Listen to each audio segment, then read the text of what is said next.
अगर मैंने दोबारा सुना कि तुमने उस जगह की बात की है जहां तुमने मुझे कैद किया था,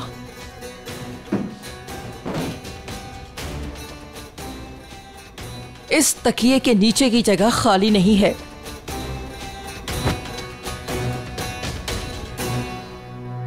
तुम वो औरत हो जिसने मेरे बच्चे को पैदा होने से पहले ही मार दिया। आज भी वो दिन मेरी आंखों के सामने धुंधला नहीं हुआ।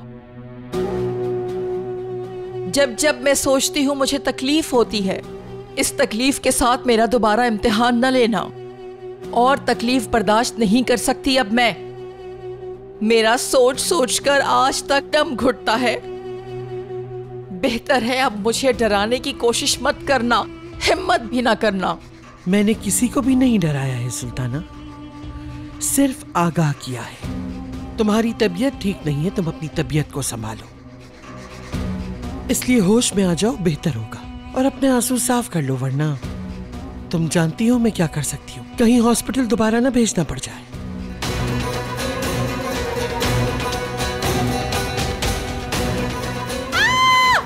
हॉस्पिटल की बात मत करना, मत करना। खबरदार बोली तो हॉस्पिटल के बारे में अब कभी मत करना। लगता है तुम्हें यही सब करके सुकून मिलेगा। ठीक है, जा रही हूँ, यहीं रहो। ये कमरा तुम्हारा हुआ, जैसे चाहो इसकी हालत बिगाड़ना, लेकिन जब यहां से बाहर निकलना तो जरा अपने होश में रहना।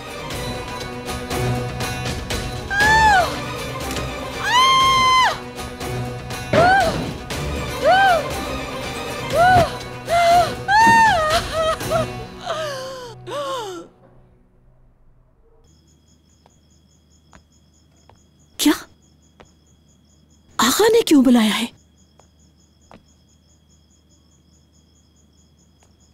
आजाद को? क्या कहा तुमने?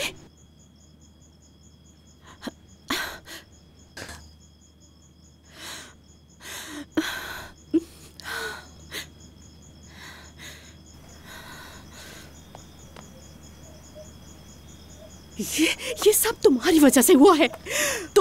तुम्हारी वजह से मेरा बेटा खुद को मारने के लिए तैयार है। अगर मेरे बेटे को कुछ हुआ तो मैं तुम्हें माफ नहीं करूंगी। ये क्या कह रही हैं आप? आका ने सुलह करवाने की कोशिश की लेकिन वो नहीं हुई। अब असलान में वाले आजाद की जान लेकर ही रहेंगे। लेकिन वो आजाद की जान क्यों लेना चाहते हैं? अभी भी पूछ रही हो, ऐसा क्यों करेंगे? तुम्हारी वजह से। वो अजीज़े असलान बे तुम्हें अपनी बहू कभी नहीं मानेगी और आजाद तुम्हें बचा रहा है। और मेरे बेटे की जान तुम्हारी वजह से दाव पर लगी हुई है। एक ही बेटा है मेरा, मर जाऊंगी मैं उसके बगैर। परेशान नहीं हो, वो ऐसा बिल्कुल नहीं करेंगे। ये तुम कह रही हो कि वो ऐसा नहीं करेंगे? हाँ, कितने यकीन से कह रही हो तुम ये बात, लेकिन तुम मुझे बेवकूफ नहीं बना सकती। गौर से सुनो, तुमने सब कुछ शुरू किया है और तुम ही खत्म करोगी, वरना अच्छा नहीं होगा। जरूरत पड़ने पर तुम्हें अपनी जान भी देनी होगी। हर हाल में मेरे बेटे को तुम्हें बचाना होगा, चाहे कुछ हो जाए। उसे जरूर बचाओगी।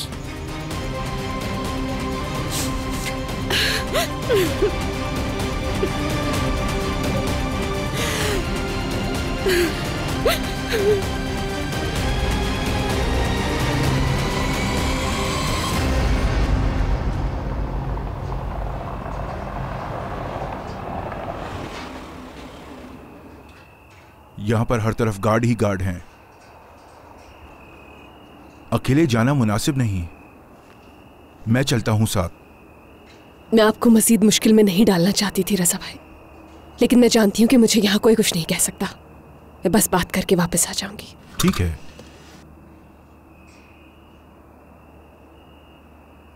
आज जो आपने किया है मैं कभी नहीं भूलूंगी।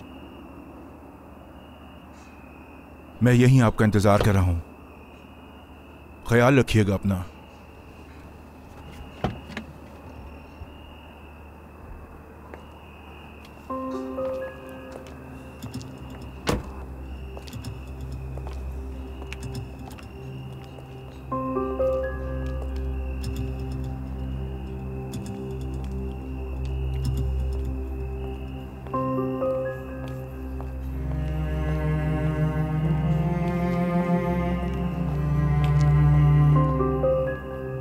रुकिए, यहाँ क्यों आई आप? क्या काम है आपको?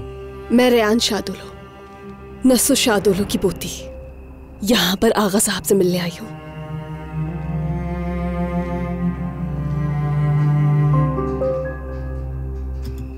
थोड़ा वेट कीजिए।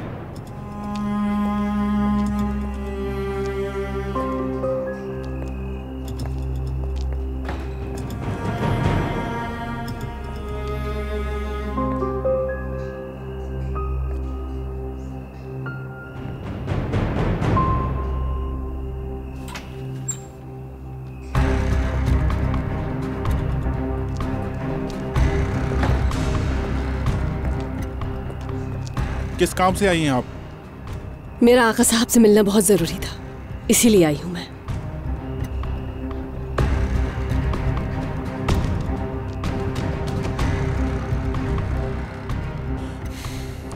ठीक है, आ जाओ।